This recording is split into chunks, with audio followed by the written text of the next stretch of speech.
Coucou les amis, j'espère que vous allez bien. Cette semaine, je vous montre les jupes que j'ai cousues pour ma fille à l'occasion des fêtes de Noël. Elle voulait absolument du tulle et ça m'a pris comme ça le 24 décembre et je lui en ai fait deux. Donc c'est vraiment des projets hyper faciles. Je pense que vous pouvez, même en tant que grande débutant, vous pouvez le faire en 1 heure maxi. Alors, il vous faut un élastique, du tulle. Moi, j'ai acheté 1 mètre de chaque tulle. 1 mètre que j'ai découpé en 2 morceaux. Donc, ça me faisait des morceaux de 50 cm, pardon, sur 1,5 m. 1,5 m étant la largeur. Et puis, j'ai découpé une doublure qui faisait 1,5 m de largeur sur 50 cm de longueur également. Donc, rien de plus compliqué. On superpose ensemble les 3 pièces de tissu. Alors, pour le tulle, c'est un peu difficile de voir l'envers, l'endroit et tout ça, notamment pour celui que j'avais. Bon, en général, je pense que on peut le mettre dans n'importe quel sens. Dites-moi si je me trompe. Pour la doublure, je vous conseille de prendre quelque chose de fluide. Bon, après, vous pouvez prendre du velours, ça va très bien avec aussi. Donc, voilà, vous faites ce que vous voulez. Moi, j'ai pris de la toile de coton pas très légère, mais pas épaisse non plus. Comme je vous le disais, je vais coudre mes 3 pièces ensemble. Donc, pour cette opération-là, je vais les mettre toutes endroit face à moi. Toutes les pièces, l'endroit face à moi. Les 2 pièces de tulle et la doublure. Et là, je viens surjeter, comme vous pouvez voir à l'écran, d'un geste simple. Si vous n'avez pas de surjeteuse, vous pouvez faire un point zigzag ou tout simplement les coudre ensemble. C'est juste pour maintenir toutes les épaisseurs ensemble et pouvoir travailler plus facilement et plus librement. À la fin de mon passage à la surjeteuse, je m'aperçois que la doublure est légèrement plus longue. Donc, je viens tout simplement enlever l'excédent. Si ce n'est pas le cas pour vous, on continue. On va ici venir surjeter uniquement la doublure. Sachant qu'avant ça, je ne l'ai malheureusement pas filmé, mais j'ai diminué ma doublure de 5 cm parce que je voulais qu'elle soit légèrement plus courte que le tulle. Ce n'est absolument pas obligatoire, c'est vraiment quelque chose, un rendu que moi je voulais pour cette jupe-là. Ensuite, je m'attaque à l'élastique. Pour l'élastique, j'ai pris le tour de taille de ma fille. J'ai enlevé 3 cm et je n'ai pas ajouté de marge de couture. Mais n'hésitez pas à essayer directement sur le mannequin ou sur vous pour être sûr que ça suffise bien. Donc, je viens ici coudre comme ça. Et avant ça, vous avez vu que j'ai brûlé les extrémités avec des allumettes. Moi, c'est quelque chose que je fais toujours pour éviter que ça ne se détache au niveau des extrémités, justement. Donc, une fois que j'ai cousu, je viens rabattre les marges de couture telles que vous voyez à l'écran, de chaque côté de l'élastique. Après cette couture, j'ai coupé les fils qui dépassaient et j'ai continué tout simplement la préparation de mon projet. Alors ici, je viens fermer la couture, non, l'ouverture, pardon, milieu dos. Ah, j'ai un message. Ah non, c'est même pas mon téléphone, c'est celui de ma fille. Bon, bref. Je viens fermer ici l'ouverture milieu dos. Ne faites pas attention au fil de France. C'est une erreur que j'ai faite, donc ne faites pas la même.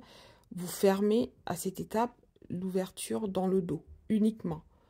Et c'est après avoir fermé cette ouverture dans le dos qu'on va faire les fils de France. Là, moi, j'ai dû recommencer parce que j'avais mal visualisé le truc. Donc, c'est pas grave. Vous fermez et ensuite, vous faites vos fils de France. Donc, comme d'habitude, 2 fils de France. Je marque le milieu devant puisque le milieu dos est déjà marqué par la couture. Donc, comme vous pouvez le voir, j'ai fait un tour complet à chaque fois avec un point droit, avec des points plus larges. En gros, les points que vous faites pour former des fronces. Donc, le fait que j'ai marqué mon milieu devant et que je l'ai bloqué avec une épingle me permet en fait de comment dire, de ne pas faire coulisser les fils de fronce. Ça fait que je fronce de part et d'autre de ce repère milieu devant. Bon, ce n'est absolument pas indispensable. Moi, je fais comme ça pour bien répartir les fronces par la suite. Donc, une fois que j'ai froncé ma jupe, je viens également marquer le milieu devant de l'élastique parce que je le rappelle ici, le milieu dos a été marqué grâce à la couture. Et là, on va faire correspondre le milieu devant sans toucher aux fronces pour l'instant. Je viens juste faire piquer de manière, comment ça s'appelle, verticale. Puis, je couche le projet devant moi, comme vous pouvez le voir, et je vais tirer de façon à obtenir la même longueur au niveau de la jupe que pour l'élastique. Je tire un peu devant, enfin je tire un peu de chaque côté pour qu'il n'y ait pas un côté avec plus de fronces, puisque là j'ai bloqué mes fronces au niveau du milieu devant. Bon, si vous n'avez pas compris, ce n'est pas grave, vous faites comme vous voulez, comme vous pouvez. L'essentiel c'est d'avoir un résultat correct. Donc il n'y a pas de méthode parfaite. Voilà, c'est le résultat qui compte. Moi je fais comme ça. Je répartis mes fronces et pendant que je répartis mes fronces, puisque j'avais déjà la bonne dimension, non, avant de répartir mes fronces, pardon, j'avais également bloqué les fils au niveau du milieu dos. Donc, milieu dos et milieu devant bloqués. Donc là, j'ai fini la répartition de mes fronces. J'épingle parallèlement. Et ensuite, je vais passer à la couture de l'élastique. Donc là, franchement, c'est tellement simple que je ne sais pas. La première jupe, je crois que j'en ai eu pour 1 heure. Mais parce que voilà, j'avais visualisé le truc, j'avais même rédigé les étapes de couture. Mais il y a eu un imprévu et ça m'a demandé pas mal de réflexion. Du coup, pour la deuxième jupe, je pense que j'ai dû mettre 45 minutes, ouais, ou une demi-heure. Vraiment à tout casser, quoi. Bon, bref, une fois que j'ai épinglé mon élastique à la jupe, je vais venir faire 2 points de couture parallèles. Un premier point vraiment ras l'élastique, c'est-à-dire en dessous, et un deuxième point à environ 1 cm du premier point. Donc ces 2 points vont être parallèles. Je précise que pour ces 2 points-là, j'ai augmenté, comment dire, la largeur du point, justement au niveau de ma machine. Je l'ai augmenté d'1 point. Je ne sais pas si ça va vous parler ou pas, mais en tout cas, faites des essais. Augmentez légèrement parce qu'il y a des fronces. Et j'ai également réduit un petit peu la tension de mon fil.